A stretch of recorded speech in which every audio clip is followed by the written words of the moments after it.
أول كرة في المباراة راسية من محسن ياجور. 34 هدف في مختلف المسابقات الإفريقية لمهاجم نهضة بركان. أسبق في المحور من علي جبر، وراسية ياجور جانبية فوق مرمى الحارس المهدي سليمان. في محور دفاع فريق نهضة بركان اسماعيل مقدم 14 إيسوفو دايو. في الارتكاز الثنائي العربي ناجي، و21 بكر الهلالي. على الاطراف زكريا حدراف وحمدي العشير، بينهما سيد كروش، وقلب الهجوم محسن ياجور. هذا مدرب فريق بيراميدز الكرواتي انتي تشاتشيتش، بطموحات طبعا التتويج الاول في تاريخ نادي بيراميدز. مسيره ناجحه لبيراميدز لبلوغ هذا النهائي.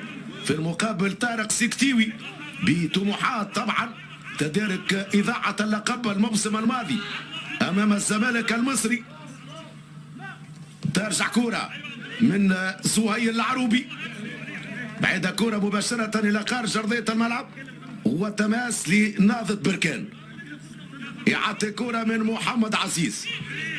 محمد عزيز الامكانيه لزكريا حدراف، موجوده التغطيه في دفاع بيراميدز. في كره من عمر جابر، ترجع من جديد لفريق نهضة بركان. محمد عزيز يحاول يعدي محمد عزيز، والتغطيه من احمد توفيق، يستفيد من ضربه مخالفه. احمد توفيق يربح مخالفه في هذه الكره. قول التغيير وحيد قام به تشاتشيتش. جون أنتوي المهاجم الغاني يبدا المباراة على بنك البدلاء مقابل دخول عبد الله بكري. طبعا منتظر الحذر في بداية هذه المباراة من الجانبين.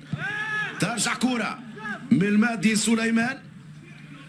مهدي سليمان طويلة كرة لعبد الله السعيد، وتدخل من إيسوفو دايو في وسط الملعب. الاستلام من إيريك تراوري، ترجع لعمر نمساوي. البحث عن محسن ياجور في وسط الملعب. ترجع كرة لفريق بيراميدز، وتدخل وضربة المخالفة. تدخل قوي نسبيا من اسماعيل مقدم، ضربة مخالفة لمصلحة فريق بيراميدز. اليمنية أول انذار في المباراة لقلب دفاع نهضة بركان منذ الدقيقة الثالثة. اسماعيل مقدم هو اللي ارتكب الخطأ في تدخل قوي نسبيا أمامنا على الصورة مع عبد الله السعيد. هذا ما يفسر طبعا ممكن ردة فعل زملاء لاعبي بيراميدز. قيمة وركيزة من ركائز فريق بيراميدز في هذه المباراة، مباراة النهائي. إعادة كرة من علي جبر. علي جبر في كرة لعمر جابر، ترجع من جديد دائما في وسط الملعب لأحمد توفيق. أحمد توفيق، علي جبر يطول كرة في مناطق نهضة بركان، ترجع من عمر نمساوي في وسط الملعب، تبقى لفريق بيراميدز. أحمد توفيق، أحمد توفيق أمامه زكريا حدراف يرجع للقيام بالدور الدفاعي. عمر جابر لعلي جبر في كرة لعبد الله بكري، تقطع من نمساوي. نمساوي في وسط الملعب العربي ناجي. العربي ناجي لاعب ارتكاز الى جانب بكر الهلالي، افتكاك كرة وامكانية انطلاق وبداية هجوم لفريق بيراميدز. خطيرة كرة عبد الله السعيد. عبد الله السعيد لمحمد فاروق. محمد فاروق يحاول يعدي، والتغطية موجودة من محمد عزيز. تخرج الكرة بإيقاع سريع الخمس دقائق الأولى، والدخول مباشرة في صلب الموضوع من الفريقين في مباراة النهائي. قل بيراميدز يشارك في نهائي كأس الكاف للمرة الأولى في تاريخه. فاز بيراميدز في جميع المباريات التي خاضها خارج أرضه في النسخة الحالية، 8 تنقلات و8 انتصارات. بيراميدز في هذه النسخة خاض 15 مباراة، حقق 12 فوز، تعادل وحيد وهزيمتين. في المقابل نهضة بركان يشارك للمرة الثانية في نهائي كأس الكاف حقق الوصافة في النسخة الماضية. نهضة بركان في النسخة الحالية لعب 13 مقابلة، حقق 7 انتصارات 3 تعادلات و3 هزايم، سجل 27 وقبل 13 هدف، بينما على مستوى الهجوم فاعلية كبيرة للفريق المصري بيراميدز، سجل 31 هدف وقبل 7 اهداف.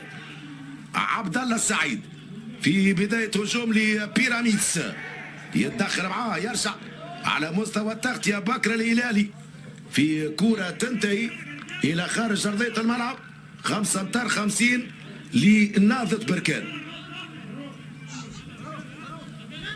هذه النسخة الاستثنائية من مسابقة كأس الكونفدرالية، بما أنه مباراتين نصف النهائي دارتا في المغرب، بيراميدز أزاح حورية كوناكري الغيني 2-0، ونهضة بركان في حوار مغربي أزاح حسنية أكادير ب2-1.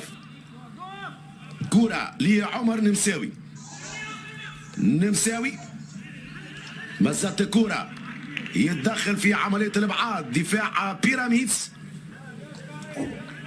طبعا فريق تعوزه الخبرة بمثل هذه المشاركات والمسابقات القارية كفريق، ولو أنه عديد اللاعبين سبق وأن خاضوا مثل هذه المباريات القارية وخبرة وتجربة كبيرة. هذه كرة التصويب ترجع من الحارس المادي سليمان، رغم أنه الزاوية كانت صعبة. التصويب من محسن ياجور، ترجع من الحارس المادي سليمان. التغطية في دفاع نهضة بركان زوين العروبي، موجود دفاع بيراميدز في كرة من أحمد توفيق، يتدخل محمد عزيز، ترجع كرة من جديد زيد كروش لزكريا حدراف، طويلة كرة لحمدي العشير، وهناك فراية خطأ يبدو لي ضد حمدي العشير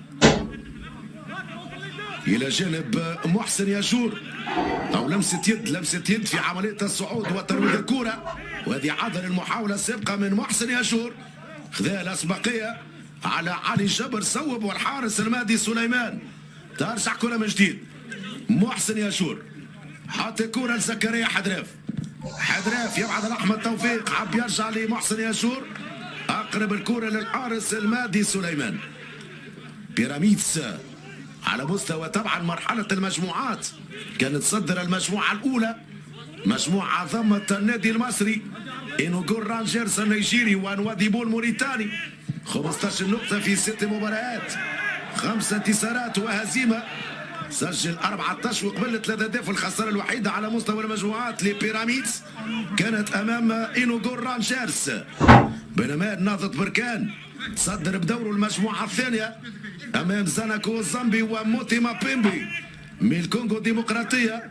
في ربع النهائي بيراميدز أزاح زاناكو، وبركان في حوار مصري أزاح النادي المصري.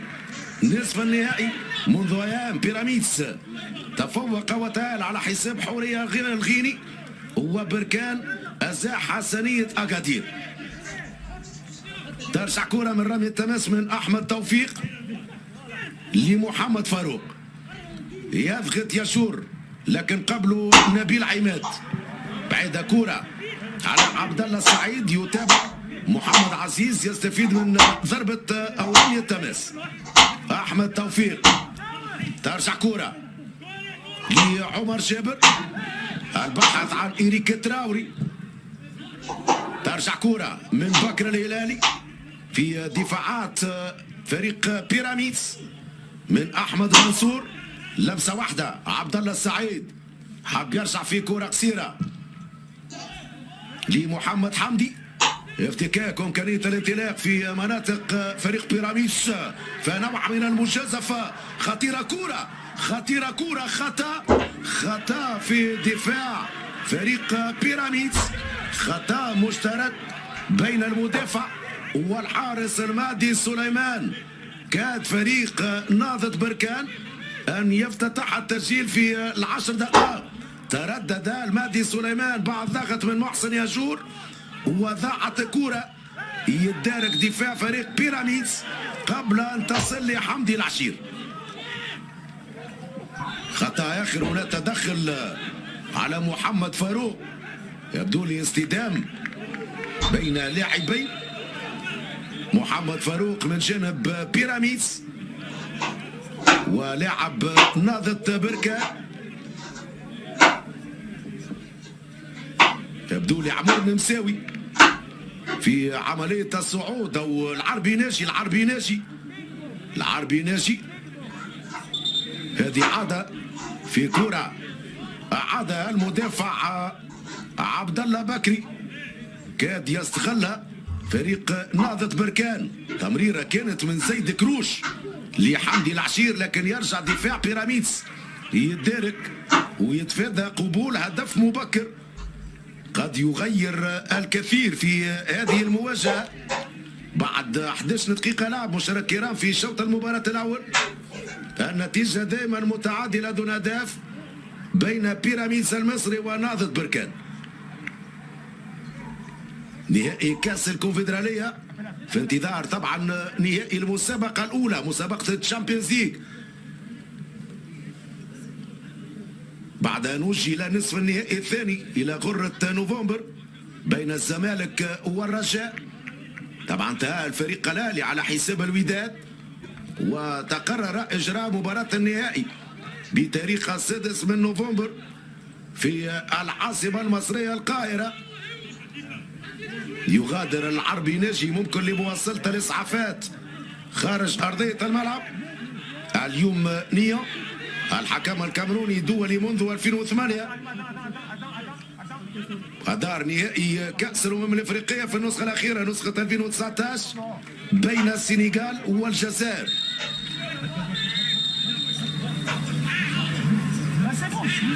ستعود الكرة بمخالفة لفريق نهضة بركان، ممكن يتأكد هناك الفار وممكن القرار.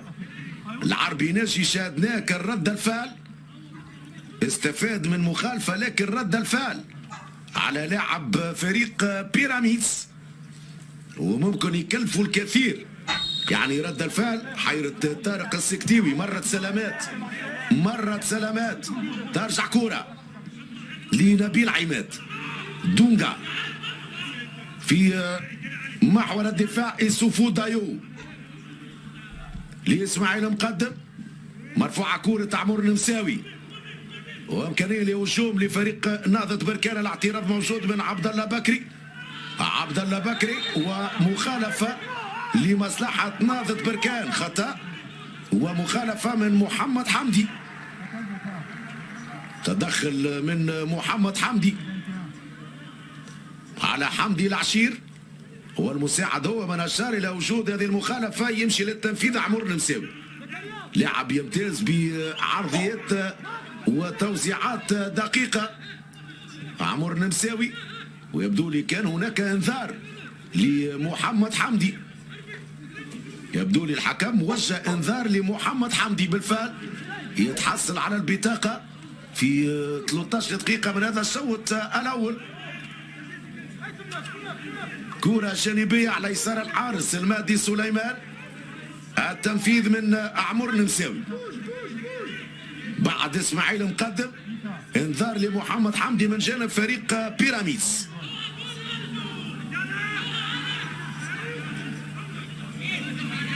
ممكن الاحتجاج هو اللي كلفوا الحصول على الانذار.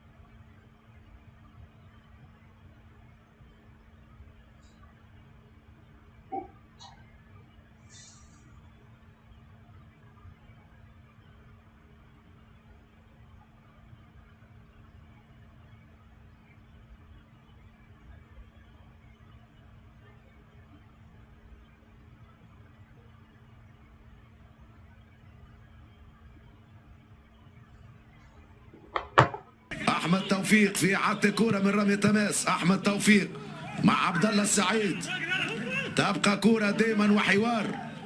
تخرج كرة من العربي ناجي في كرة لعمر جابر والانطلاقة زكريا حدراف.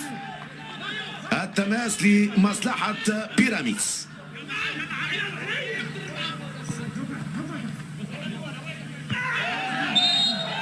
أحمد توفيق وخطأ وإنذار هنا لمحمد فاروق. ممكن نتسامح معاه في اللقطة الأولى وانتظر الثانية لتوجيه الإنذار لمحمد فاروق. يعني تتعدد البطاقات في أقل من 20 دقيقة. محمد حمدي ومحمد فاروق من جانب فريق بيراميدز، وإنذار لإسماعيل مقدم في تشكيلة نهضة بركان. أكيد أهمية ورهان المباراة نهائي كأس الكونفدرالية. بيراميدز من أجل طبعا التتويج بعد بلوغه لهذا النهائي الأول في تاريخه، بينما بركان لا يريد عيش سيناريو الموسم الماضي بعد خسارة مباراة النهائي أمام فريق مصري آخر هو فريق الزمالك. كرة وترويض خارج أرضية الملعب من حمدي العشير. التماس لبيراميدز. نلعبوا 21 دقيقة لعب مشاهدينا الكرام في شوط المباراة الأول. نهضة بركان تتقدم على بيراميدز هدف مقابل 0، هدف محسن يجول في دقيقة 15. طويلة كرة إيسوفو أسبق من إيريك تراوري. ترجع من الدفاع من علي جبر إلى خارج أرضية الملعب. كرة عمر نمساوي. محمد حمدي. محمد حمدي دي أحمد منصور حاب يرجع لمحمد حمدي. ضاعت الكرة. رمي التماس لنهضة بركان وعمر نمساوي. نمساوي طويلة كرة لزيد كروش. التدخل موجود والتغطية من أحمد توفيق. أحمد توفيق في كرة من نبيل عماد. ترجع محسن يجور والابعاد من علي جبر. ياخذ كرة محمد عزيز لزكريا حدراف. حدراف لمحمد فاروق. محمد فاروق كرة لأحمد منصور تتحول اليسار لمحمد حمدي. محمد حمدي حاب يلعب كرة قصيرة لأحمد منصور وتماس كرة لبيراميدز. عبد الله السعيد. تدخلات قلت قوية نسبيا، تدخلات قوية واحتجاج لاعبي بيراميدز على حكم المباراة الكاميروني اليوم نيا.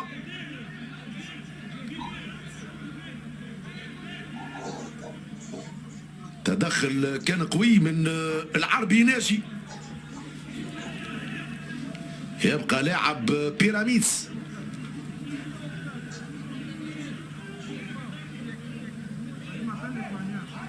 يبدو لي احمد منصور هو اللي تعرض لإصابة في الكرة الأخيرة بعد تدخل لاعب ارتكاز فريق نهضة بركان العربي ناجي. وإنذار. إنذار. تعددت البطاقات، اصفرت إلى حد الآن في 4 مناسبات، والخوف أن تحمر في هذا النهائي وتحضر البطاقة الحمراء أمام تتالي التدخلات. العربي ناجي في تدخل مع أحمد منصور، وكرة ستعود بضربة مخالفة لفريق بيراميدز.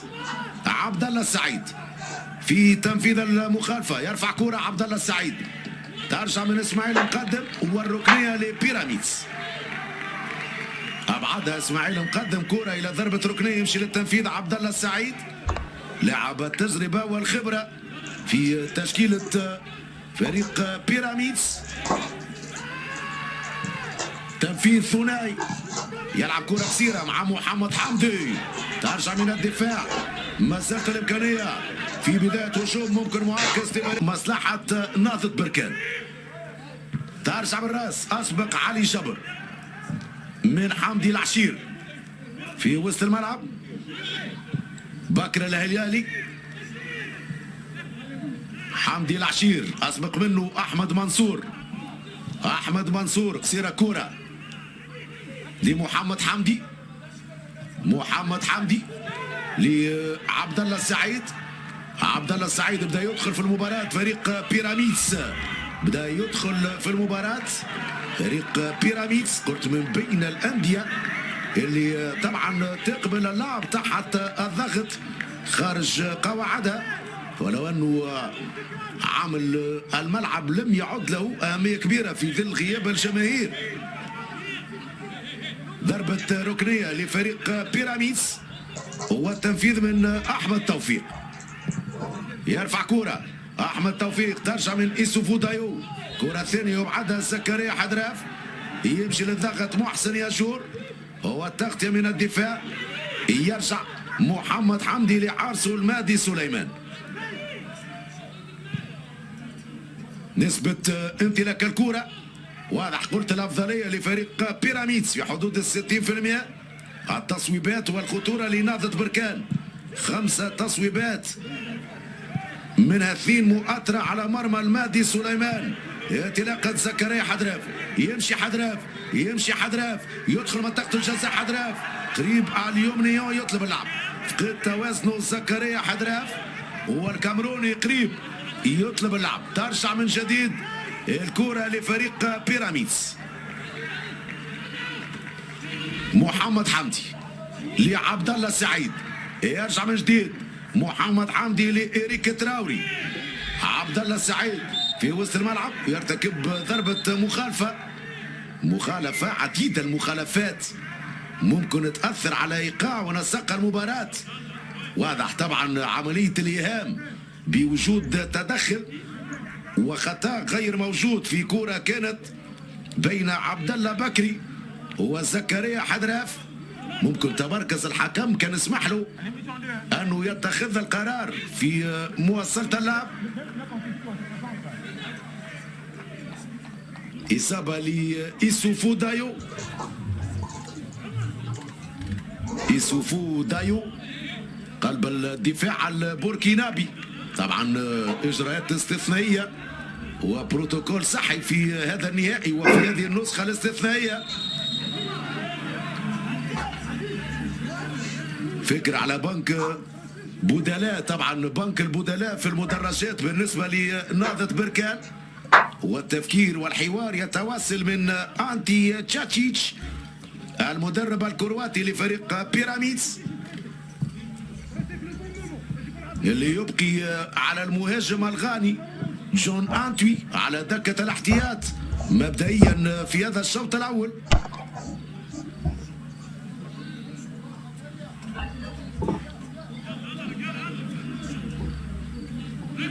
تسعة 20 دقيقة لعب هنا في مركب مولاي عبد الله في الرباط. نهائي كاس الكونفدرالية مشاهدينا الكرام عبر قنوات بي سبورتس. والنتيجة أسبقت نهضة بركان هدف مقابل 0. هدف محسن ياجور في دقيقة 15. ترجع كرة من بكر الهلالي. عمر نمساوي لإسماعيل مقدم. تو الكرة حمدي العشير. حمدي العشير قوية وبعيدة. ضربة مرمى لبيراميدز.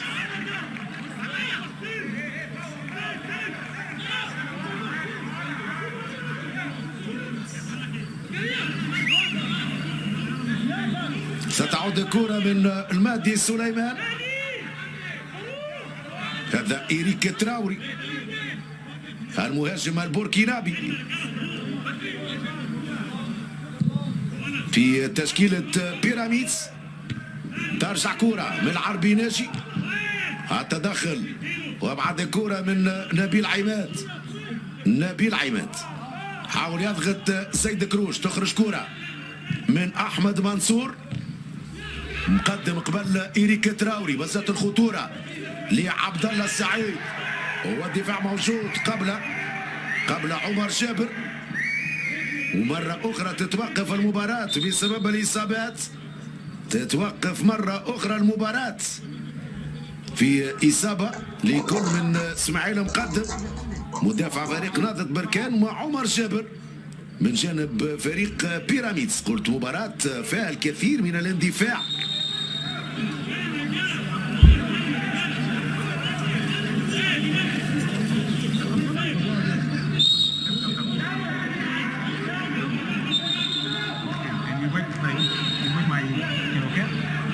كرة من رمي التماس لنهضة بركان من عمر نمساوي. نمساوي في كرة لزكريا حدراف يستفيد من ضربة مخالفة. زكريا حدراف في تدخل من محمد فاروق، حذري في رصيد وانذار. محمد فاروق قلت أكثر من لاعب أصبح مهدد بالبطاقة الثانية بعد 31 دقيقة لعب في الشوط الأول. تمشي كرة بكر الهلالي، يرجع بكر الهلالي لإيسوفو دايو. إيسوفو دايو طويلة كرة موجودة الأبعاد بالراس من عبد الله بكري. عبد الله بكري لأحمد منصور، والكرة ستعود برمي التماس لبيراميدز. فريق بيراميدز اللي مازال على مستوى الدوري المصري طبعا ينافس من اجل المركز الثاني المؤهل مباشره لدور مجموعات الشامبيونز ليج الموسم القادم بعد ان حسم الاهلي اللقب والتصدر ب 86 نقطه قبل جوله من النهايه. نتابع هذه الكره، إيريك تراوري تخرج الكره في وسط الملعب من جانب نهضة بركان. احمد توفيق متابعة من زكريا حدراف، اكيد واضحة تعليمات السكتيوي لزكريا حدراف من اجل القيام بالدور الدفاعي ومنع تقدم احمد توفيق ومحمد فاروق، واعطى حلول هجومية اضافية لفريق بيراميدز. محمد عزيز ترجع كرة من محمد فاروق وتماس مرة اخرى لمصلحة نهضة بركان. محمد عزيز لزكريا حدراف، ابعاد الكرة من احمد توفيق ثم علي جبر في كرة ثانية ترجع محمد عزيز. التدخل من عبد الله بكري وضربة المخالفة،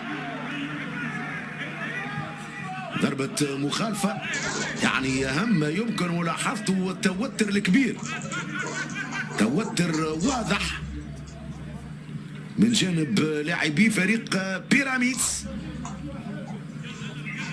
يعني مع كل قرار لحكم المباراة اليومية. صحيح موجودة تدخلات قوية لكن إلى حد الآن يعني الحكم ماسك بزمام الأمور ووزع الأوراق على مستحقيها. كرة ثابتة بعيدة نسبيا على مرمى المهدي سليمان. مع اقترابنا من آخر 10 دقائق على نهاية الوقت الأصلي للشوط الأول، يمشي نمساوي صاحب تصويبات قوية الظهير الأيمن عمر نمساوي في تشكيلة نهضة بركان. نمساوي أمامه جدار من 3 لاعبين بعيدة لكن تبقى اختيارها للبراكنة ولنهضة بركان في هذا التوقيت. نمساوي على التصويب بعيدة فوق المرمى، ضربة مرمى لفريق بيراميدز.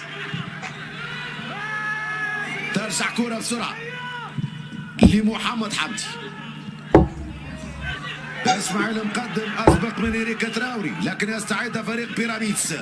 محمد فاروق يتعدى احمد توفيق، احمد توفيق العرضيه مع محمد عزيز. زكريا حدراف قبل محمد فاروق وتقطيع إيسوفو دايو. غادرت الكره ضربه مرمى لنهضة بركان. حاول الالتحاق محمد فاروق لكن التغطيه كانت حاضره في دفاع نهضة بركان الى خارج ارضيه الملعب. ضربه مرمى ستعود من زويل العروبي. ثقل هجومي كبير يشكله هذا اللاعب محسن ياجور على دفاع فريق بيراميدز. كرة بالراس علي جبر، محمد فاروق، إيسوفو أسبق من إيريك تراوري في كرة زيد كروش. زكريا حدراف للعربي ناجي والحكم يقول خطأ، لمسة يد من جانب محمد فاروق.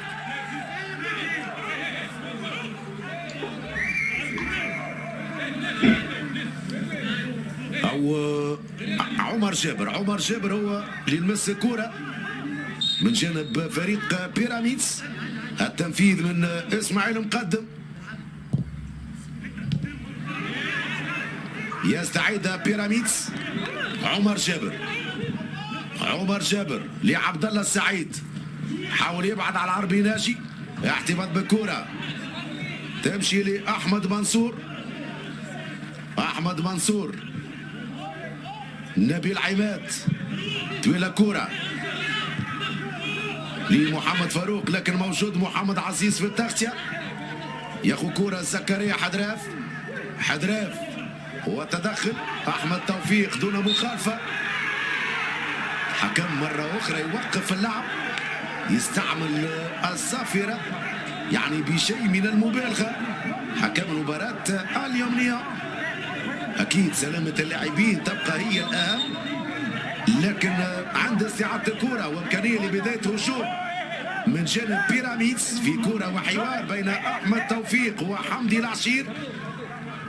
الكاميروني يوقف اللعب للاطمئنان على سلامة لاعب نهضة بركان حمدي العشير. نقاشات عديدة أكيد، قلت ضغط ورهان. المباراة كبير على عناصر الفريقين.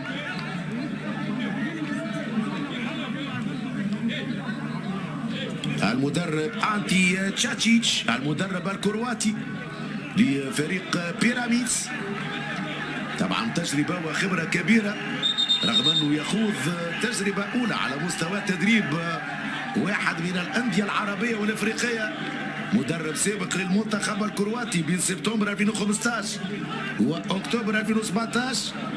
درب لوكوموتيفا زغرب الكرواتي، ماريبورا سلوفيني، دينامو زغرب، ومدرب لبيراميدز منذ ديسمبر 2019. قلت في الدوري المصري بطموحات انهاء الدوري في المركز الثاني ليخول له دخول مباشرة في دور مجموعات الشامبيونز ليج الافريقي الموسم القادم مع الاهلي. طبعا في جولة قبل ختامية 64 نقطة لبيراميدز من 33 مباراة، فارق نقطة على الزمالك صاحب المركز الثاني. استئناف اللعب، ترجع كرة علي جبر. آخر مباراة لبيراميدز في الدوري ستكون ضد المقاولون. ترجع كرة إيريك تراوري.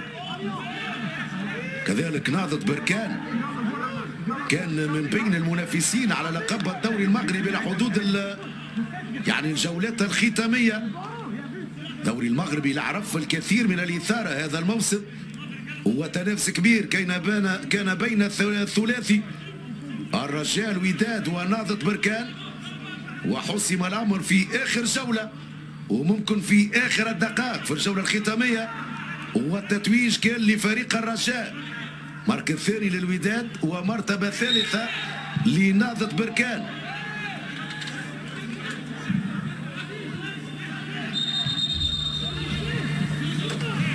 ترجع كرة برامي التماس لبيراميدز. أحمد منصور أو ضربة مخالفة في تدخل من بكر الهلالي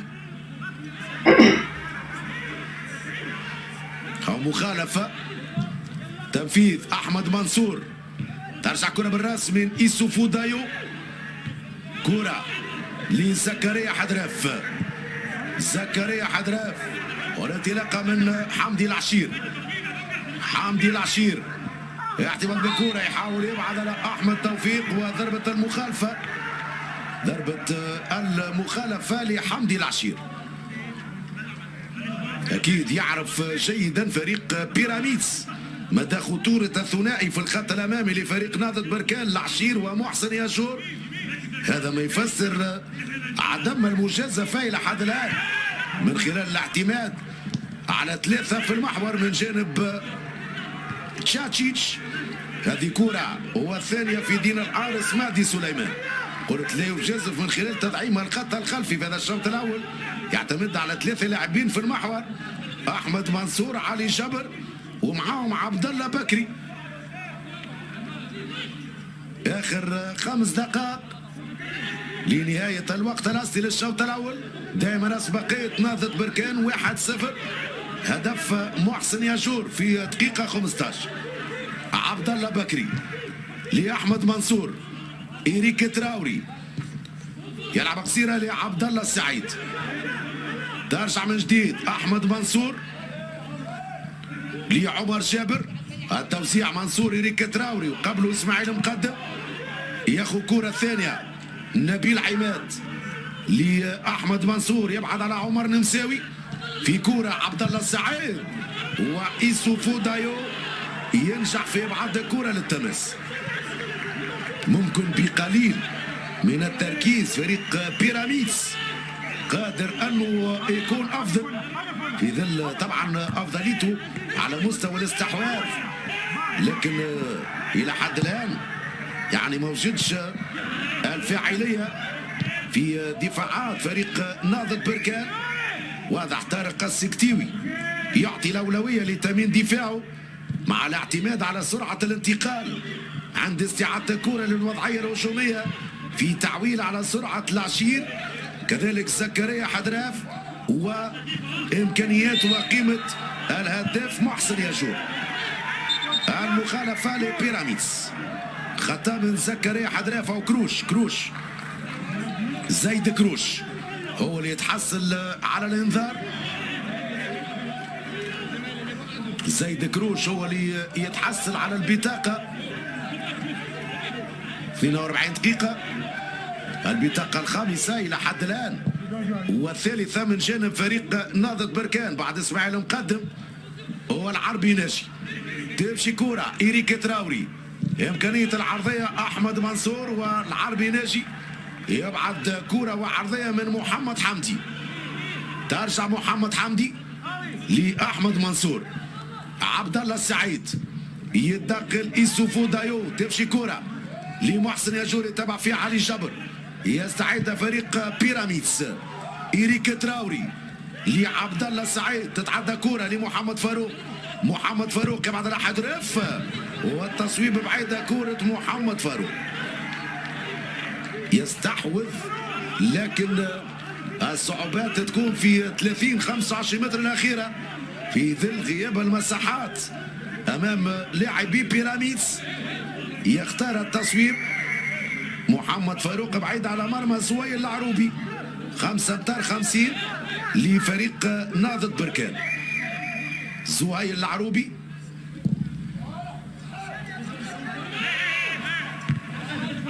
علي جبر إلى حد الآن يكسب كل الحوارات الثنائية خاصة في الكرات الرأسية. قلب دفاع بيراميدز أمام محسن ياجور. تخرج كرة العربي ناجي على اطراف محسن ياجور وكرة بعيدة خارج الملعب. التماس لبيراميدز.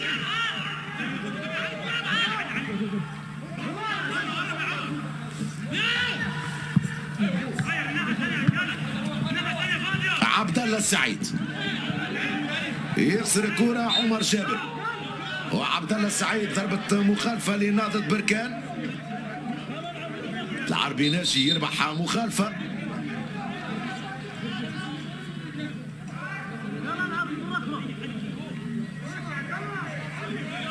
دخلنا الدقيقة الأخيرة مشاهدينا الكرام في الوقت الأصلي. 1-0 دائما الأسبقية لنهضة بركان. هدف جاء في الربع ساعة الأول من كرة ثابتة نفذها النمساوي.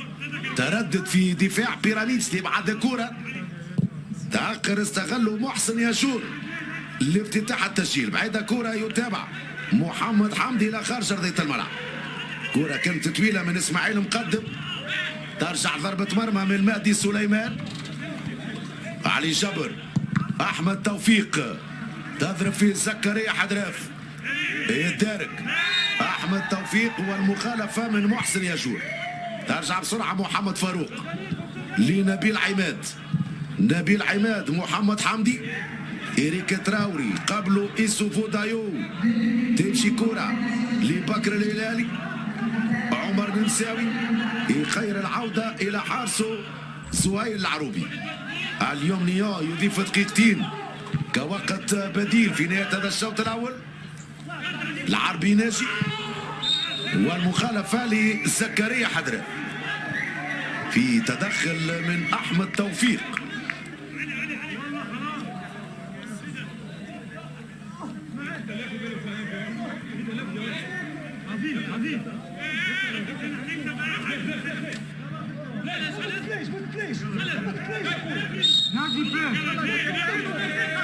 حوار تكتيكي أكيد في مثل هذه المباريات عندما يتعلق الأمر بمباراة نهائي وتتويج بلقب قاري. أكيد تبقى الانتظارات من أجل الإقناع على مستوى الأداء، لكن الحسابات التكتيكية هي اللي تكون طاغية، والعبرة بالخواتيم والعبرة بالنتيجة بعيدا عن الإقناع. وهو طبعا ما لم نشاهده إلى حد الآن بعد 45 دقيقة. أسبقية نهضة بركان 1-0. ترجع كورة في دفاع فريق بيراميدز. عبد الله بكري موجود، إيسوفو دايو ياخذ كورة. حمدي العشير ثم خطأ لأحمد منصور من حمدي العشير.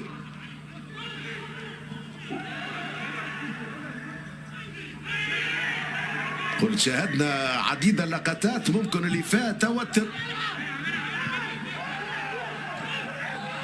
ترجع كورة لمحمد فاروق، تغطية موجودة من محمد عزيز، بعد كورة مباشرة إلى خارج أرضية الملعب والتماس. وقبل التماس اليمنية ينهي مشترك كرام الشوط الأول هنا في مركب مولاي عبد الله. عمر جابر، أحمد توفيق، نبيل عماد ومحمد فاروق، وثنائي الهجوم عبد الله السعيد وإيريك تراوري بدور طارق السكتيوي. يحافظ على نفس الخيارات زوير العروبي في حراسة المرمى، اسماعيل مقدم، إيسوفو دايو في محور الدفاع، على اليسار محمد عزيز، على اليمين عمر نمساوي، ثنائي الارتكاز العربي ناجي وبكر الهلالي. وفي هذه اللحظة الكامروني اليمنية يعطي إشارة انطلاقة الشوط الثاني والكرة الأولى لفريق بيراميدز. نواصل التفكير بتشكيلة بيراميدز أو بتشكيلة نهضة بركان. 22 زكريا حدراف، زيد كروش 10، وثنائي الهجوم 7 حمدي العشير و9 محسن ياشور. ترجع كرة من نبيل عماد في دفاع فريق بيراميدز. علي جبر لأحمد منصور، التدخل موجود من عمر نمساوي. لم نشاهد صعود ومساندة بحذر كبير خاض الشوط الأول فريق نهضة بركان. طبعا منطقي جدا هذا الخيار من جانب طارق سكتيوي. قلت المهم في مثل هذه المباريات هي الخواتيم، خاصة عندما يتعلق الأمر بالتتويج في مباراة نهائي بلقب قاري ممكن يدخل خزينة النادي لأول مرة في تاريخه. لا يريد أن يعيش أكيد سيناريو الموسم الماضي وخسارة اللقب في المباراة النهائية. تمشي كرة زكريا حدراف ممتاز المراوغة والابعاد من محمد فاروق.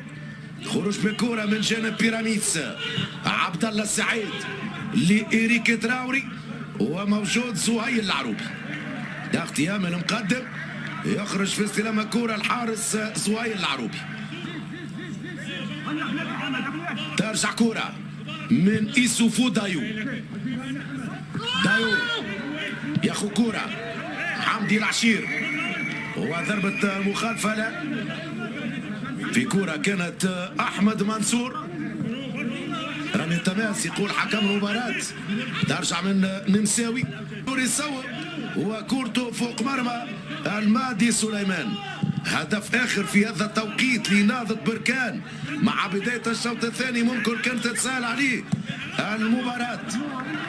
التماس لبيراميدز، إعادة كرة يتركها محمد حمدي لأحمد منصور. ترجع كرة لعبد الله السعيد، موجودة دفاع من بكر الهلالي، كرة مباشرة إلى خارج أرضية الملعب بعيدة. التماس لبيراميدز، إعادة كرة من أحمد منصور، إيريك تراوري، إيسوفو دايو في وسط الملعب لنبيل عماد لأحمد توفيق، يلعب قصيرة مع محمد فاروق. ترجع لأحمد توفيق، المتابعة من زيد كروش، ارتكاك الكرة وإمكانية انطلاق الهجوم لفريق نهضة بركان. زكريا حدراف لزيد كروش وتدخل من نبيل عماد، حط كرة في التماس. التماس لنهضة بركان، يتقدم محمد عزيز لإعادة هذه الكرة. محمد عزيز يطلب الكرة، زكريا حدراف يلعب مع زيد كروش. محمد عزيز، زيد كروش، مرفوعة كرة في مناطق بيراميدز، ترجع من العربي ناجي. العربي ناجي لمحسن ياشور، محسن ياشور في كرة مع أحمد توفيق، يا أخوه محمد عزيز وتلمس في توفيق. حكم يقول كرة تماس لبيراميدز. 5 دقائق مشاهدينا الكرام منذ انطلاق الشوط الثاني في مباراة نهائي كأس الكونفدرالية. نهضة بركان يتقدم على بيراميدز المصري بهدف مقابل 0 هدف. يوسف دايو في دقيقة 15 من الشوط الأول. علي جبر لإيريك تراوري، خروج بكرة من أحمد منصور. أحمد منصور في كرة لمحمد حمدي، ما تعداش يوسف دايو في التغطية عمر نمساوي، وتدخل من محمد حمدي تضرب في كرة ستعود برمي التماس لنهضة بركان.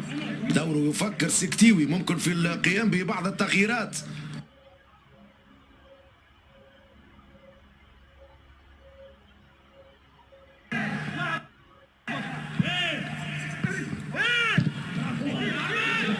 ترجع كرة من عبد الله بكري، نمساوي استعادة الكرة والتغطية من العربي ناجي، ما يتركش المساحات فريق نهضة بركان. عمر جابر ترجع بكرة بالراس من عبد الله بكري، وتدخل من بكر الهلالي الى خارج ارضية الملعب. رمي التماس لبيراميدز. يعطي كرة من احمد منصور، احمد منصور لعبد الله السعيد، يتعدى عبد الله السعيد لمحمد حمدي. عبد الله السعيد اسبق منه بكر الهلالي، يتدارك عبد الله السعيد في كرة ترجع لاحمد منصور، يبعد على حمدي العشير. عبد الله السعيد في كرة لمحمد حمدي، وتدخل من الدفاع في عملية الابعاد من اسماعيل مقدم. نمساوي حط كرة العشير، حمدي العشير، ورمي التماس لنهضة بركان بعد ما ضربت الكرة في نبيل عماد.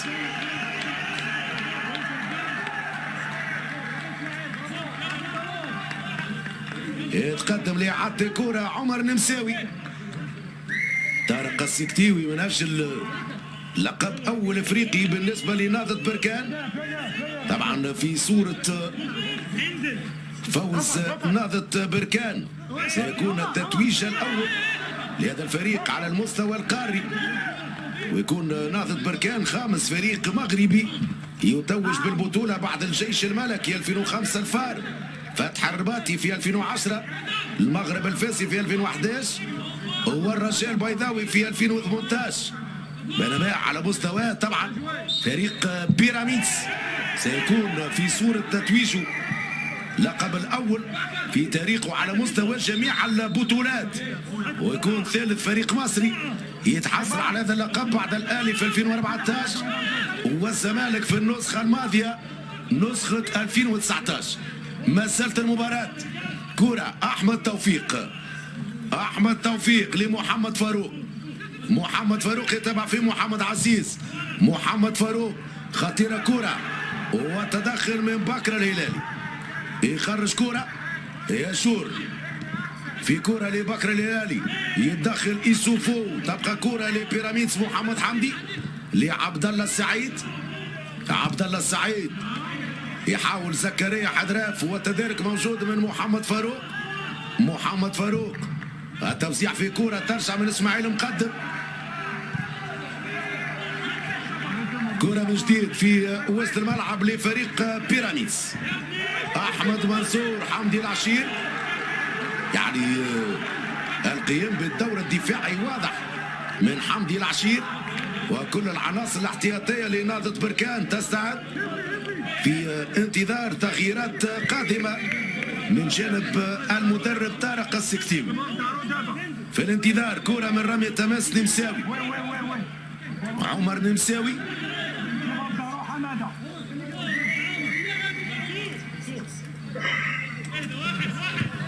ترجع بالراس من عبد الله بكري على مرتين. عبد الله بكري التدخل من اسماعيل مقدم. زكريا حدراف حط كوره حدراف بعيد على محسن ياشور وتماس لبيراميدز. علي جبر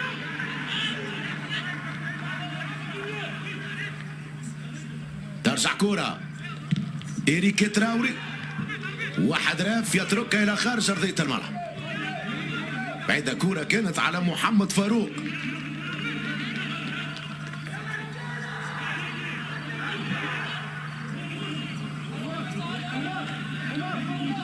عشر دقائق مشاهدينا الكرام منذ انطلاق شوط المباراة الثاني. 1-0 لنهضة بركان على حساب بيراميدز. محمد حمدي موجودة التغطية من بكر الهلالي. ترجع كرة النمساوي لبكر الهلالي. يتعدى في طلب كرة حمدي العشير لزيد كروش. أقرب كرة للمادي سليمان حارس فريق بيراميدز.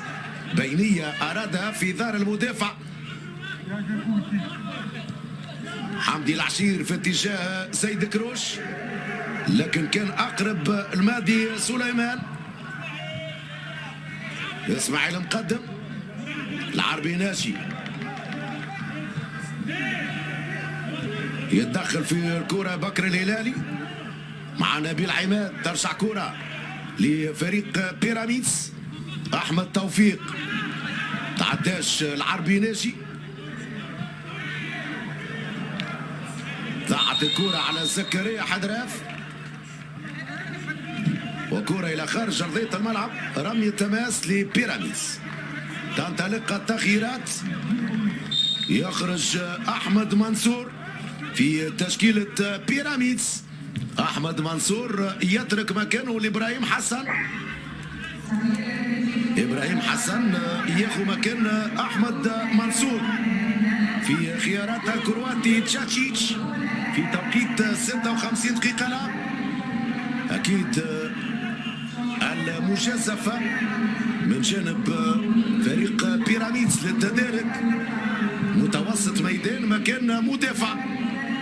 يرجع لطريقة 4-4-2 بعد ما اعتمد في بداية المباراة في الشوط الأول بداية هذا الشوط الثاني على 3 لاعبين في المحور.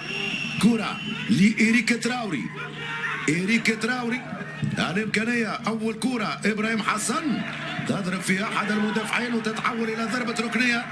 أول كرة للبديل إبراهيم حسن تتحول إلى ضربة ركنية على يسار الحارس سوير العروبي.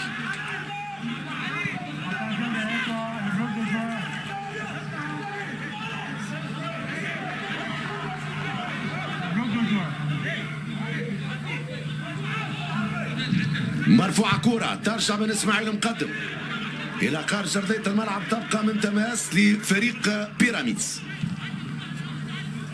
عمر جابر عرضية أخرى وتدخل ناجح من اسماعيل مقدم. كرة لحمدي العشير قبله علي جبر قبل التماس. تبقى كرة لفريق بيراميدز. عمر جابر لمحمد حمدي.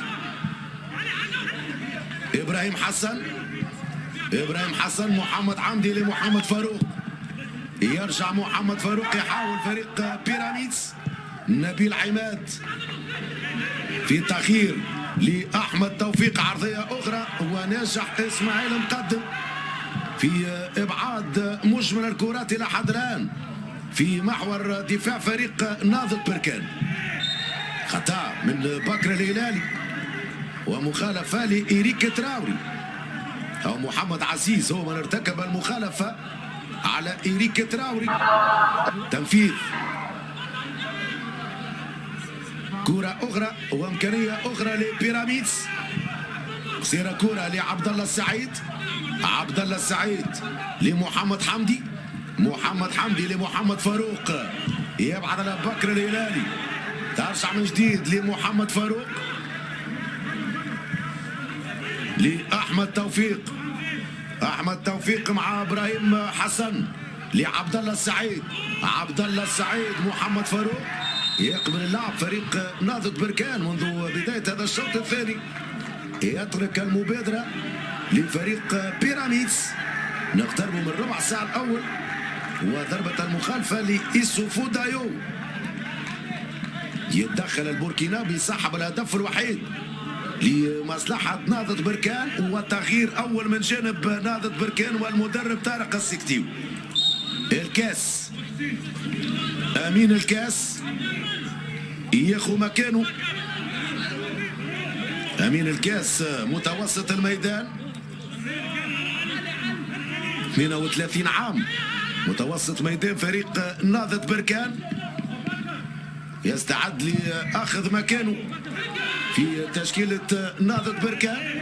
ممكن تفطن السكتيوي إلى فقدان التوازن نسبيا في وسط الملعب. بكر الهلالي يشكو من إصابة، بينما الكرة ستعود بتماس من عمر نمساوي. يعطي الحل زيد كروش. نمساوي يلعب مع زيد كروش، بعد كرة على بكر الهلالي وستعود برمي التماس لبيراميدز. قلت منذ البداية أنه في مثل هذه المباريات بعيدا عن الحديث عن الإقناع على مستوى الأداء، النتيجة هو العبرة بالخواتيم. نهضة بركان واضح التفكير من جانب طارق السكتيوي، المهم هو عدم المجازفة وعدم قبول أداء في هذه المباراة، خاصة بعدما تمكن من افتتاح التسجيل في توقيت مبكر منذ الربع ساعة الأول. يؤمن الدفاع ثم يبحث عن إمكانيات العشير ومحسن ياجور لمباغاة الدفاع فريق بيراميدز. ترجع نمساوي والمساعد يعلن عن مخالفة ضد حمدي العشير. ترجع كرة لفريق بيراميدز من عبد الله بكري. 61 دقيقة في المباراة، دائما أسبقية نهضة بركان، هدف مقابل 0. كرة من مادي سليمان، التدخل من العربي ناجي، حط كرة خارج الملعب. بيراميدز صحيح يستحوذ، يحتفظ أكثر بالكرة لكن دون خطورة، واقف كما يلزم دفاع نهضة بركان إلى حد الآن أمام محاولات إيريك تراوري. عبد الله السعيد، المخالفة لبيراميدز محمد فاروق. ترجع كرة من عبد الله بكري، عبد الله بكري علي جبر والانطلاقة من عمر جابر. سيرة كرة لعبد الله السعيد على اليسار محمد حمدي، توصل الكرة الآن من نبيل عماد. ترجع نبيل عماد، الحكم يقول ضربة مخالفة في كرة بين حمدي العشير، كرة بين حمدي العشير ومحمد فاروق. اليمني يشير إلى وجود مخالفة لفريق بيراميدز جانبية على يمين الحارس وائل العروبي.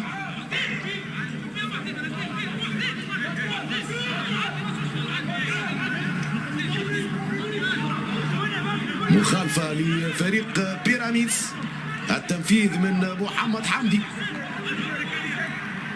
حمدي أو عبد الله السعيد في تنفيذ هذه المخالفة، مع تقدم كل من علي جبر وعبد الله بكري.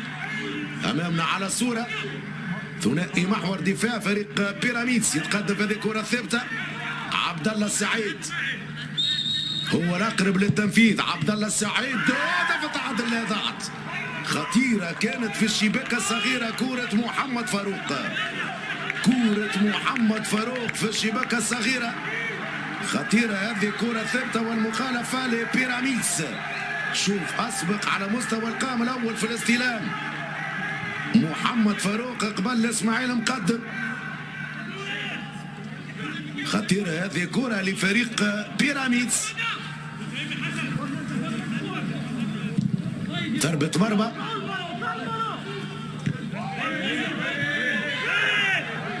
رمي التماس لنهضة بركان. قلت حوار تكتيكي بالاساس بين السكتيوي والكرواتي تشاتشيتش. اكيد الهدف المبكر اللي سجله نهضة بركان غير العديد من الامور. تمشي كرة سيد كروش لحمدي العشير. حمدي العشير مع بكر الهلالي. النمساوي يرجع لبكر الهلالي والتغطية موجودة في الدفاع من نبيل عماد. دونجا إلى خارج أرضية الملعب. ضربة مرمى والتغيير سيتم الآن. أمين الكاس ياخذ مكان زكريا حدراف. زكريا حدراف هو من سيغادر وأمين الكاس ياخذ مكانه في توقيت 65 دقيقة لعب. 20 دقيقة في شوط المباراة الثاني. 1-0 لنهضة بركان.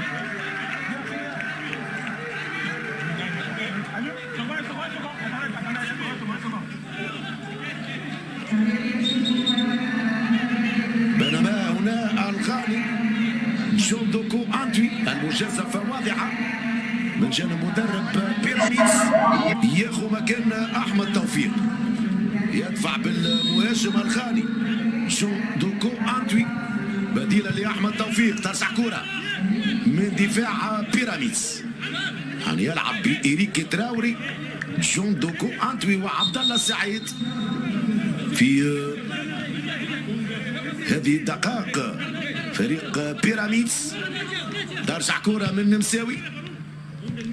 عمر نمساوي لأمين الكاس. أمين الكاس ومخالفة لبيراميدز. العربي ناجي مع جون أنتوي. الغاني طبعا على مستوى الهجوم. لاعب سابق لكل من الإسماعيلي. لعب في الأهلي ومصر المقاصة. أول موسم ليه في بيراميدز في الدوري 9 أهداف في 24 مباراة خاضها كأساسي. تمشي كرة لإبراهيم حسن.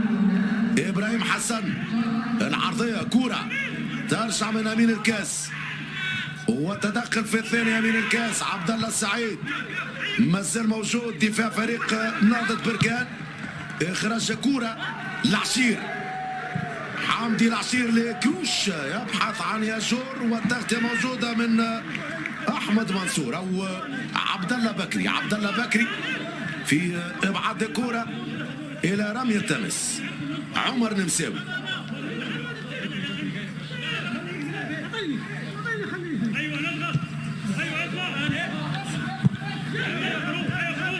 العربي ناجي. يوسفو دايو. ترجع كرة بالراس في دفاع بيراميدز. موجود التدخل تراوري لعبد الله السعيد والتدخل موجود من يوسفو دايو. يرجع ياخذ مكانه في المعور بعد ان تقدم في الكرة والمخالفة الثابتة. نبيل عماد لزيد كروش.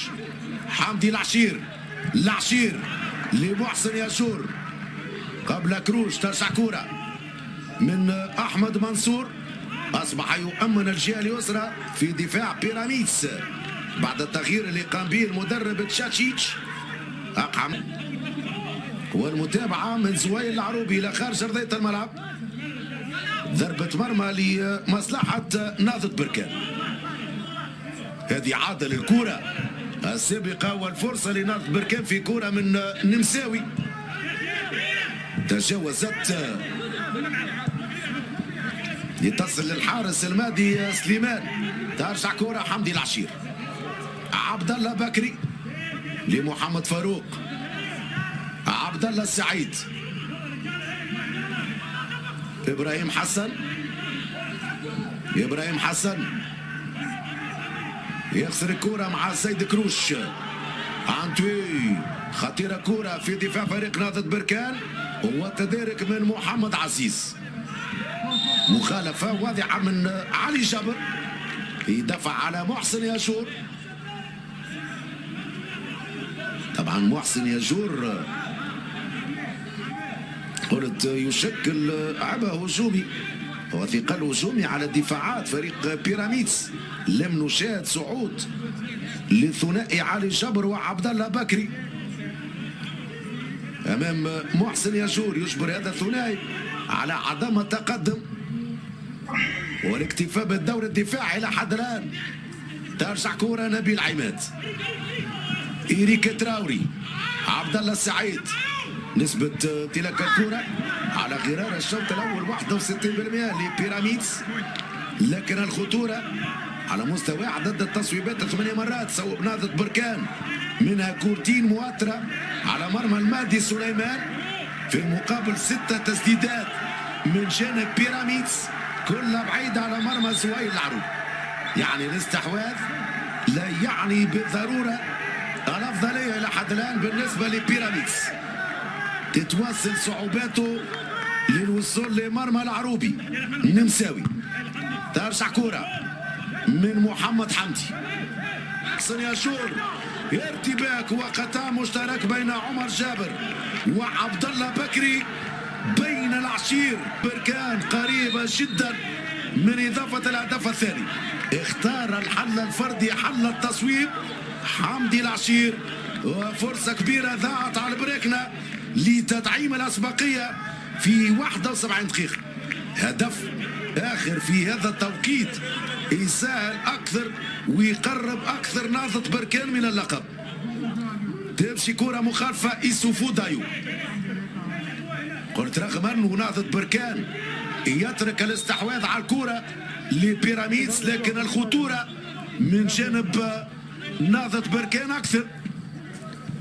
تمشي كرة العشير وكرة أخرى زيد كروش ما هدايا شور، والتصويبة من زيد كروش بعيدة فوق مرمى المهدي سليمان. فرصة وكرة أخرى من جانب نهضة بركان.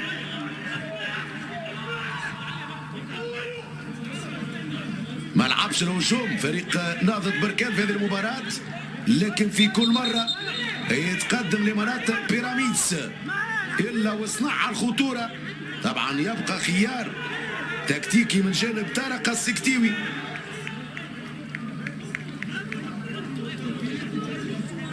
قلت في مثل هذه المباريات العبرة بالنتيجة هو العبرة بالخواتيم، خاصة عندما يتعلق الأمر ب يعني المنافسة والرهان هو لقب قاري. ترجع كرة من المهدي سليمان، كرة بالراس من شوندوكو أنتوي، حاول يتعدى إيريك تراوري يتدخل معاه اسماعيل مقدم، وكرة ثانية من بكر الهلالي خطيرة. ذي كرة لفريق بيراميدز إبراهيم حسن التوزيع يدرك إيسوفو. تمشي كرة لجون أنتوي يرجع معاه زيد كروش، والكرة خرجت رمية تماس لنهضة بركان. عمر النمساوي، إصابة لإسماعيل مقدم، كان مندفع طبعا لإبعاد الكرة الأخيرة من مناطق نهضة بركان. ناجح في كل تدخلاته أمام إيريك تراوري. إسماعيل مقدم قلب دفاع فريق نهضة بركان، 25 عام من مواليد اشبيليا 95. واضح طبعا انه الاصابه قويه لاسماعيل مقدم. ذكر انه طارق السكتيوي قام بتغيير وحيد الى حد الان، اقحم امين الكاس مكان زكريا حدراف. هذا حمدي العشير صاحب فرصه كبيره لاضافه الهدف الثاني منذ دقائق. تصويبته اخطأت مرمى المهدي سليمان. هل ينجح طارق السكتيوي يشرف على حظوظ نهضة بركان منذ سبتمبر 2019؟ انتظارات كبيرة، ربع ساعة قبل نهاية الوقت الأصلي من أجل طبعا التتويج القاري بالنسبة لنهضة بركان. أكيد سيكون اللقب الثاني في خزينة نهضة بركان بعد التتويج بكأس العرش المغربي، وهو اللقب الوحيد في سجل هذا النادي، كان عام 2018. بينما بيراميدز قلت يبحث عن التتويج الأول في مختلف المسابقات، لم يسبق لهذا الفريق وأن توج. تمشي كرة زيد كروش، ضربة مخالفة لبيراميدز. نبيل عماد لعمر جابر، عمر جابر لمحمد فاروق، يرجع لعمر جابر، محمد فاروق يلعب قصيرة لإبراهيم حسن، إبراهيم حسن، محمد فاروق لإبراهيم حسن، إمكانية العرضية هو موجود. أمين الكاس ابعاد كرة بعيدة على محسن ياشور، التماس ستعود من علي جبر، يتركها علي جبر، لا يجازف علي جبر طبعا. قلت الاكتفاء بدوره الدفاعي في مراقبة محسن ياشور. ترجع كرة عبد الله السعيد لعلي جبر، نبيل عماد، التغيير كل لليسار لمحمد حمدي، محمد حمدي خرجت الكرة، تماس لناضت بركان.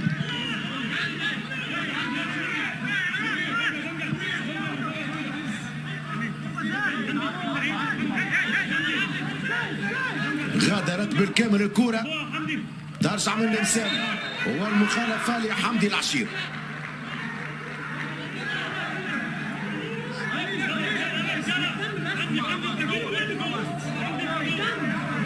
عمر نمساوي يتقدم، يترك إعادة الكرة لإيسوفو دايو، صاحب الهدف الوحيد إلى حد الآن في هذا النهائي في 15 دقيقة من الشوط الأول.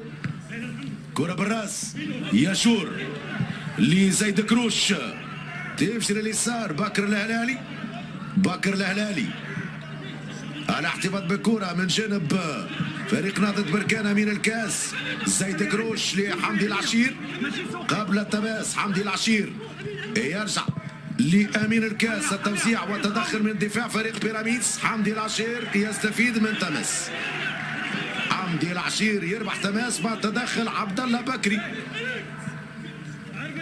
نمساوي في إعادة الكرة، نمساوي العشير يرفع كرة العشير، تدخل من الدفاع. وين الكرة الثانية؟ ياخذ إبراهيم حسن، هو موجود دفاع نهضة بركان في التغطية، ترجع لزويل العروبي.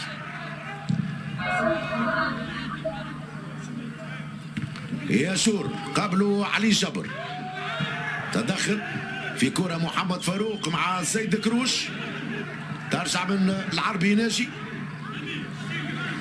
والتماس لنهضة بركان. نقترب من آخر 10 دقائق، أكيد ستكون 10 دقائق مهمة بالنسبة لنهضة بركان من أجل الحفاظ على هدف الأسبقية وإمكانية التدعيم بإضافة هدف آخر، بينما 10 دقائق أخيرة لإمكانية التدارك بالنسبة لبيراميدز. عمر جابر يبعث الكرة إلى خارج الملعب، يعطي كرة من محمد عسيس، ياشور قبله علي جبر، نبيل عماد لجون أنتوي، ترجع من أمين الكاس وزيد كروش، ابعاد كرة من إسماعيل مقدم، العشير ترجع كرة بالراس من عبد الله بكري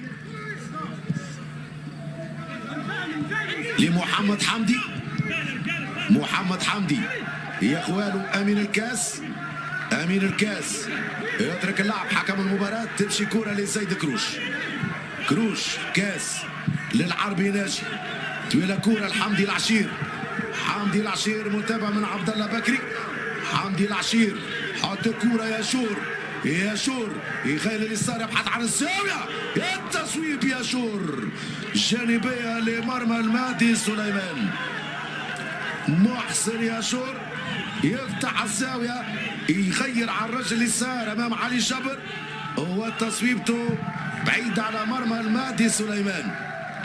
80 دقيقة مشاهدينا الكرام، 1-0 دائما اسبقية نهضة بركان. ترجع كرة من اسماعيل مقدم، يتدخل عمر جابر، يرجع عليه بكر الهلالي. محمد فاروق في بداية هجوم لفريق بيراميدز، يطلب كرة على اليسار. محمد حمدي يرفع كرة حمدي لعبد الله السعيد، ودفاع موجود، دفاع نهضة بركان. كرة بين ياجور ونبيل عماد، في كرة لعمر جابر، التوزيع أمين الكاس وحمدي العشير. بكل هدوء أمين الكاس يضرب بالمرتدات نهضة بركان في هذه الدقائق. ترجع كرة لأمين الكاس، ضاعت قبل أن يعود الحكم للإعلان عن مخالفة من سيد كروش. بيراميدز يستحوذ لكن دون خطورة. صعوبات تواجه فريق بيراميدز في 20 متر الأخيرة في مناطق نهضة بركان، وتغيير ثاني من جانب طارق السكتيوي مدرب بركان. سيدفع بالبوركينابي تراوري. على تراوري يستعد لأخذ مكانه متوسط ميدان. لاعب سابق لكل من لاشيونسير في الدوري الفرنسي، يلعب في لوريون موناكو، تجربة في الدوري التركي مع كايزر سبور، ولعب كذلك في الدوري القطري في فريق المرخية قبل الانتقال لنهضة بركان. كرة كانت بين محمد فاروق وزيد كروش، تعرض إلى إصابة متوسط ميدان فريق نهضة بركان. يغادر زيد كروش، ياخذ مكانه آلان تراوري، وهو التغيير الثاني في تشكيلة نهضة بركان بعد دخول أمين الكاس مكان زكريا حدراف. سيبيري آلان تراوري في 83 دقيقة من المباراة. في المقابل نذكر مدرب بيراميدز الكرواتي أنتي تشاتشيتش ادفع بجندوكو أنتوي في بداية هذا الشوط الثاني. العروبي ما نجحش بعد تدخل المقدم في تنفيذ الركنية، ضربة ركنية لبيراميدز، التنفيذ من عبد الله السعيد. قلت إبراهيم حسن مكان أحمد منصور، وأنتي عوض أحمد توفيق.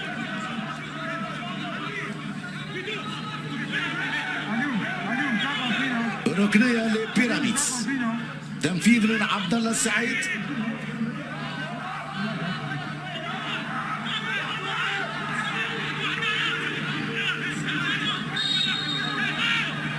عبد الله السعيد يرفع في القائمة الثاني، خروج ممتاز من زوايل العروبي.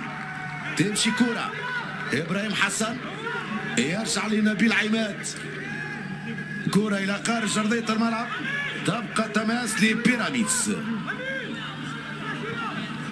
خروج موفق لزوايل العروبي في إبعاد هذه الكرة. عمر جابر، ترجع كرة من بكر الهلالي ومخالفة لنهضة بركان.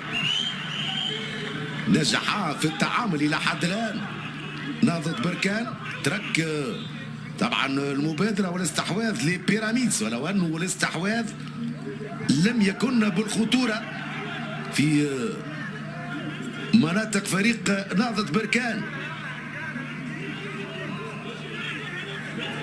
على العكس تماما، ولو أنه لم يجازف بلعب الهجوم فريق نهضة بركان. قلت في المرات اللي تقدم فيهم لمناطق بيراميدز كان الأخطر، وكان قريب فيما لا يقل عن مناسبتين من نجاح في تدعيم الأسبقية وإضافة الهدف الثاني، خاصة كورتين من العشير ومحسن ياشور.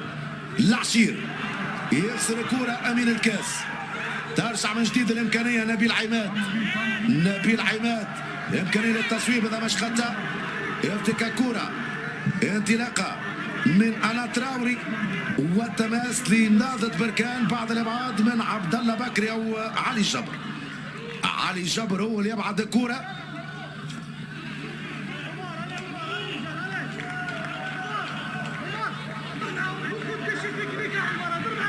رمية التماس ستعود من محمد عزيز.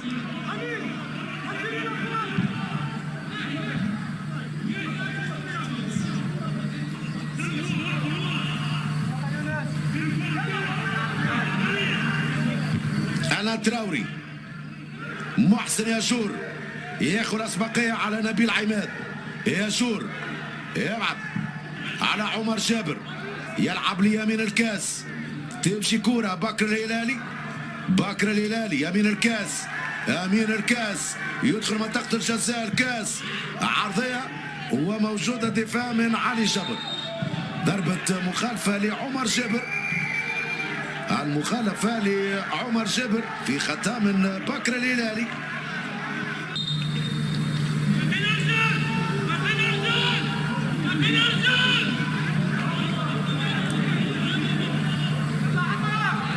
ترجع كرة بضربة مخالفة لبيراميدز. 3 دقائق مشاهدينا الكرام توصلنا على نهاية الوقت الأصلي. لم يجد الحلول إلى حد الآن بيراميدز ومدربه تشاتشيتش للوصول لمرمى زويل العروبي.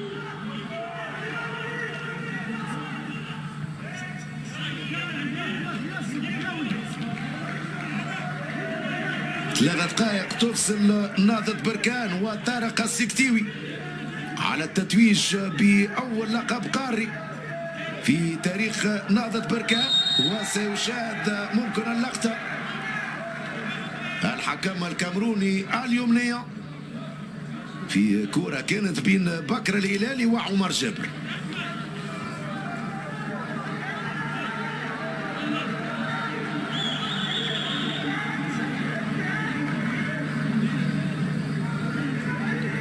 عقوبة يعني لبكر الهلالي متوسط ميدان فريق نهضة بركان. شاف اللقطة،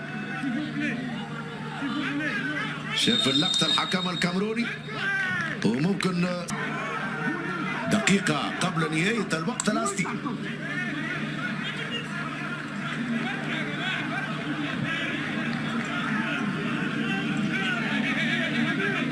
والتغيير طبعا لتامين الأسبقية طارق السكتيوي بعد خروج بكر الهلالي. حمزة الرقراقي المدافع، كيد قراءة طارق السكتيوي للحظات المتبقية أنه فريق بيراميدز سيعمل على ربح الوقت والمساحات وسيعتمد على كرة طويلة في عمق الدفاع. يدفع بمدافع طويل القامة حمزة الرقراقي.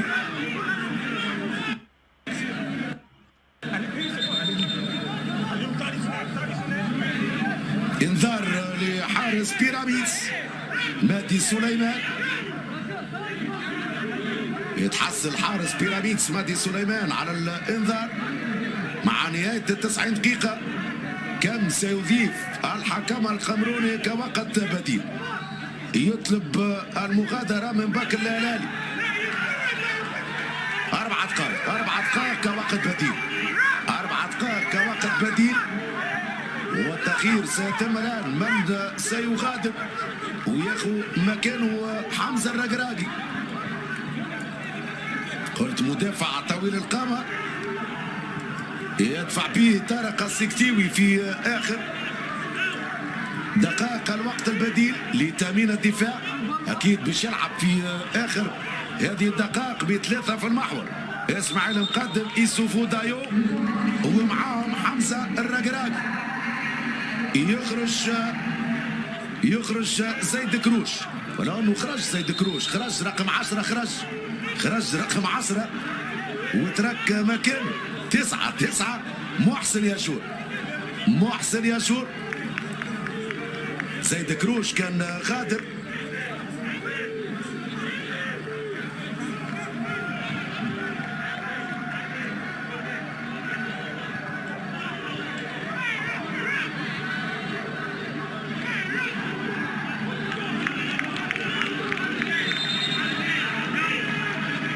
ايضا محسن ياشور يغادر، هو البديل المدافع حمزه الرقراقي لتامين الاسبقيه للامريكنا. في المقابل كذلك تاخير اخر، محمود حماده ياخذ مكان عمر جابر. هذه كرة المطالبة بخطأ في دفاع فريق نهضة بركان. هذا عمر جابر غادر بعد تدخل من بكر الهلالي، تدخل كلفه الإخساء في دقيقة 89.